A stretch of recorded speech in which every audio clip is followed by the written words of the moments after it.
Assalamualaikum warahmatullahi wabarakatuh. Bismillah. Yang pertama tentang tasawuf. Seperti apa sih tasawuf? Seperti apa sih sufi? Dan bagaimana sih jiwa seorang sufi itu? Ini teori-teori yang saya ambil malam hari ini banyak dari kumpulan risalah beliau. Risalah Al-Junaidiyah. Jadi ada satu torekot Junaidiyah yang salah satu torekot Mu'tabaroh. Di Indonesia juga berkembang di beberapa daerah. Kalau itu sudah torekot biasanya sudah institusi, ada mode-mode asketiknya sendiri. Cuma malam hari ini kita tidak masuk ke torikotnya, kita ambil petuah-petuah ajaran-ajaran beliau. Yang pertama, tasawuf. Tasawuf adalah itu kalimatnya Imam Junaid. Allah menjauhkanmu atau mematikanmu dari dirimu sendiri dan menghidupkanmu di dalamnya besar.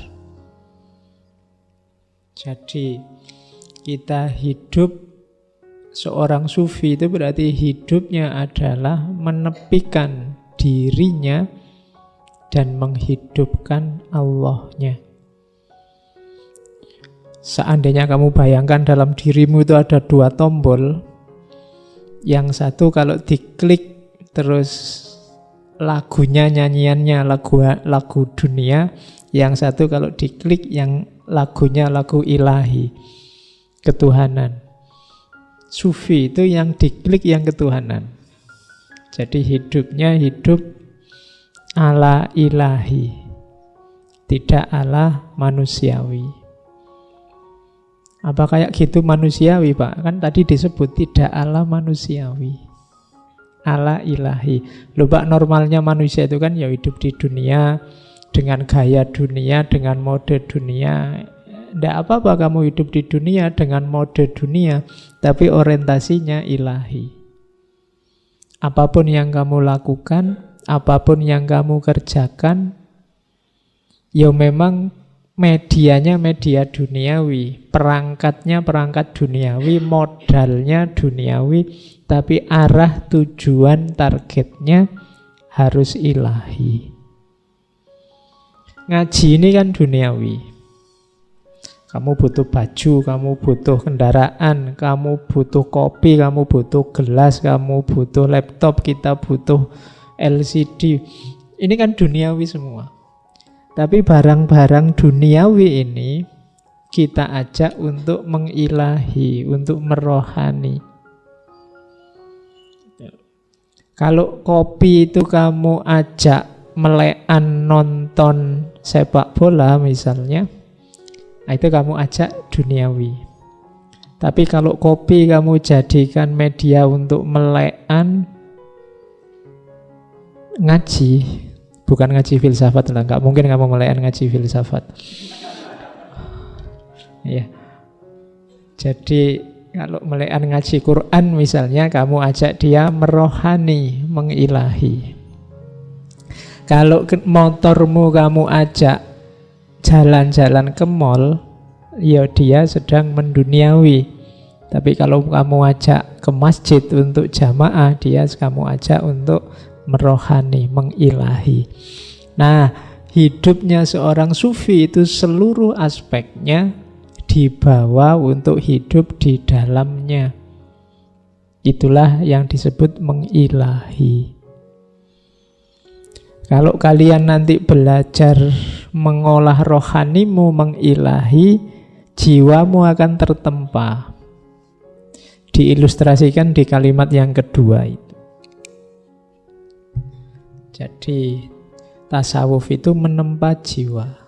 Katanya Imam Junaid, kita tidak menjalankan tasawuf dengan banyak bicara saja. Qila wa qola, al-qil wal qol. Kita kan seneng belajar tasawuf.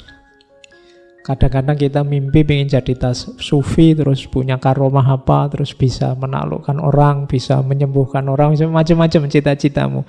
Tapi kebanyakan hanya qila wa qala. Kita hanya wacana. Kalau pas ngaji kayak gini, bayanganmu sufi aku ini. Pokoknya ya ngono. Cuma ya pas gini aja wacana. Begitu nanti pulang ya balik kayak asale. Tadinya apa, ya besok apa, kembali lagi begitu. Itu namanya qila wa qala. Hanya ngomong saja. Sudah bolak-balik ngaji tema sufi, ya jiwamu ndak nyufi-nyufi. Keseharianmu juga ndak berubah. Maka katanya Imam Junaid, kita tidak menjalankan tasawuf dengan banyak bicara saja. Makanya beliau agak tidak cocok dengan sufi yang agak bulat, agak rumit, agak dengan teori macam-macam, filosofi macam-macam. Ndak. Praktek saja sudah. Tapi kita melakukannya dengan lapar, maksudnya puasa. Meninggalkan seneng-seneng di dunia, kelezatan dunia. Dan melepaskan segala hal yang menyenangkan dan indah. Karena tasawuf adalah kemurnian hubungan dengan Allah yang dasarnya menghindari kesenangan dunia. Jadi sufi itu hidup di dalam Allah dan praktekkanlah, jangan cuma diteorikan. Itu tuntunan dari Imam Junaid. Kalau sukses, di situ nanti lahir Islam yang rahmatan lil alamin. Kaum sufi adalah seperti bumi. Semua kotoran dicampakkan kepadanya, namun tidak menumbuhkan kecuali segala tumbuhan yang baik. Bumi itu kan tempat sampah yang sejati. Kamu buang sampah ya ke bumi, melakukan yang jelek-jelek juga di bumi. Tapi bumi selalu memberikan yang baik-baik. Dia memberi tumbuhan yang baik-baik. Makanan kita sumbernya sebagian besar dari bumi. Jadi karakternya sufi yang pertama, meskipun banyak kotoran diberikan padanya, selalu yang baik-baik diberikan. Kalau ada orang mencaci maki kamu dan kamu balesnya juga caci maki, ya berarti kamu normal, bukan sufi. Kalau sufi diberi yang jelek, yang dikembalikan yang baik. Simbolnya bumi. Simbol bumi yang lain berarti apa? Diinjak orang soleh maupun orang munafik, dia tetap stabil. Sebagaimana mendung, dia juga memayungi segala yang ada. Seperti air hujan, dia mengairi segala sesuatu. Jadi jiwanya sufi itu stabil. Diinjak orang soleh ya biasa, diinjak orang munafik juga ya biasa. Bumi itu kan tidak pilih-pilih. Kan tidak mungkin orang munafik menginjak terus buminya tidak mau diinjak, kan tidak. Ya tetap silahkan siapa yang butuh menginjak. Kayak mendung juga begitu. Mendung itu kan dia menaungi siapapun. Kan dia tidak pilih-pilih. Air juga begitu, hujan kan juga begitu. Hujan itu ya semua dikasih air, dikasih hujan. Tidak kok, wah orang kafir itu, tidak usah lah. Terus pas orangnya ini tidak kena hujan kan tidak. Semuanya juga kena. Jadi itu yang disebut rahmatan lil alamin. Jadi dia jadi rahmat bagi siapapun, tidak pilih-pilih.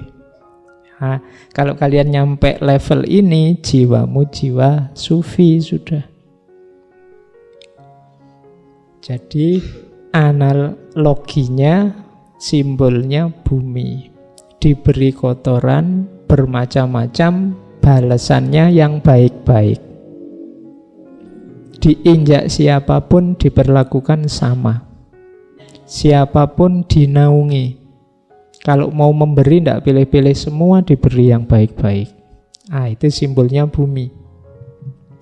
Yang ketiga, jika engkau melihat seorang sufi menaruh kepedulian kepada penampilan lahiriahnya, maka ketahuilah wujud batinnya rusak. Kalau dua yang atas paragraf itu menunjukkan jiwa sufi, hati-hati yang ketiga ini jiwa bukan sufi. orang yang sibuk dengan penampilan lahiriah. Jadi orang yang sibuk dengan hal-hal yang duniawi, yang kelihatan. Kalau sudah sibuknya itu berarti batinnya rusak. Apa ndak boleh Pak pakai baju yang bagus, pakai baju yang pantas, yang sopan? Boleh, tapi jangan sibuk di situ. Kalau yang kamu pedulikan, kamu sibukkan hanya itu, itu ciri-ciri batinnya sudah rusak. Jadi jiwa sufi itu berarti apa? Selalu menaungi, membantu siapapun, memberi yang baik pada siapapun, dan tidak sibuk dengan hal-hal lahiriah, atribut-atribut duniawi. Kalau kalian punya kualifikasi ini berarti jiwamu jiwa sufi.